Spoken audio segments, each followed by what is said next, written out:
নমস্কার বন্ধুরা, ঝর্ণার বাঙালিয়ানায় সবাইকে স্বাগতম জানাচ্ছি। বন্ধুরা, আজকে পৌষ সংক্রান্তি, আর পৌষ সংক্রান্তির সকালবেলা নবান্ন খাওয়া হয় নতুন চাল দিয়ে, নারিকেল দিয়ে।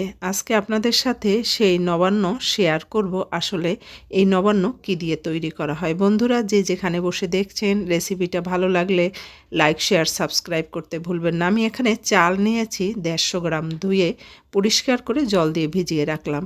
আর নিয়েছি একটা ঝুন নারকেল, এটাকে আমি ভেঙে নিচ্ছি বন্ধুরা। আর এই নারকেলের জলটাও কিন্তু লাগবে কাজে। আমি নারকেল কুড়িয়ে নিয়েছি। আর আমি এখানে নারকেলের অর্ধেকটা পরিমাণের চেয়ে একটু বেশি দেব। আর নারকেল, ঝুন নারকেল দেখেন, আমার একটা পুরোটা দিয়েছি আর আরেকটা দিয়ে অল্প একটু দিয়েছি। এবার বেটে নেব।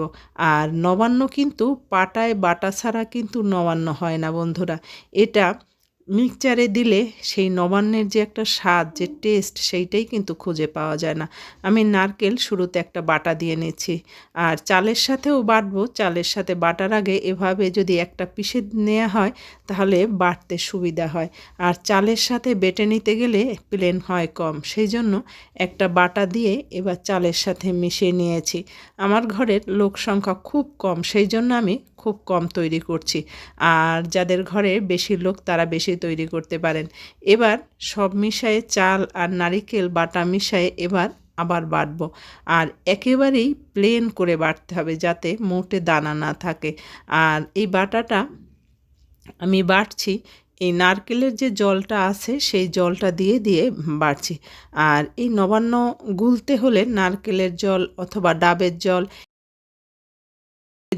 এই দিয়ে গোলায় নিতে হয়। বন্ধুরা, আমি আরও একটা বাটান দিয়ে নিচ্ছি, আপনাদের দেখাচ্ছি যে যতটা প্লেন করা যায়, একেবারে হাতে যেন কোনো দানা না থাকে সেরকম একেবারে প্লেন করে বেটে নিতে হবে। তাহলেই কিন্তু এই নারিকেলের যে নবান্নের অরিজিনাল যে টেস্টটা সেটা চলে আসবে। আমি সবটুকু বেটে তুলে নিচ্ছি। আর এই দেখেন, একেবারে মনে হয় যেন ক্রিমের মতো হয়ে গেছে বাটাটা, এতটা আমি প্লেন করে বেটে নিয়েছি। আর আপনারা যদি এই নবান্ন খেতে চান তাহলে এভাবেই পাটায় তৈরি করে পাটায় বেটে তারপরে কিন্তু নবান্ন বানাতে হবে। আমি এবার নিয়ে নিয়েছি আর দিয়েছি এখানে আদা কুচায়ে।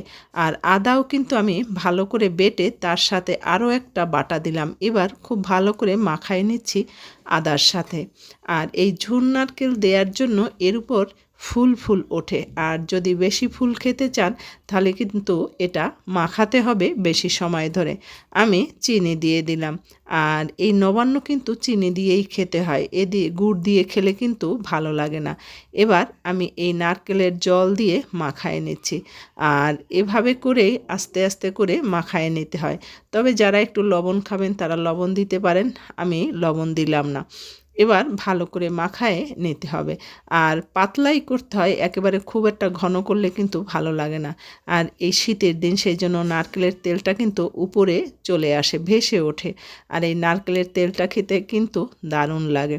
বন্ধুরা, আমার এই চাল বাটা হয়ে গেল, চাল মাখাও হয়ে গেল, আর নবান্নও তৈরি হয়ে গেল। পৌষ সংক্রান্তির দিনে সকালে সব বাড়িতেই নবান্ন খাওয়া হয়। আর সেই নবান্ন খাওয়া হয় কী দিয়ে সেটাও আমি আপনাদের সাথে শেয়ার করে নিচ্ছি।